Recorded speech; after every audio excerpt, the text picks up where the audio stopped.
ये झींगा है और ये तोरई है। लीजिए, हमारी झींगे और तोरई की पार्टी शुरू होने वाली है। बहुत आसान और मुख्तसर सा झींगा और तोरई की रेसिपी। अमूमन झींगा को प्याज के साथ बनाया जाता है और सब्ज़ी के साथ जिसमें तोरई शामिल है, बहुत मज़े की बनती है।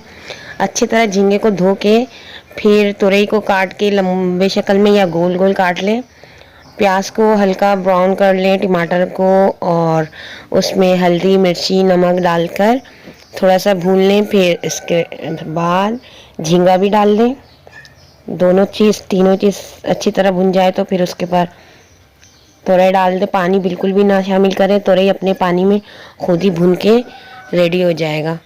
और हरा धनिया के साथ गार्निश करें। चावल या रोटी के साथ मज़े लेके खाइए और अपना पार्टी एंजॉय कीजिए।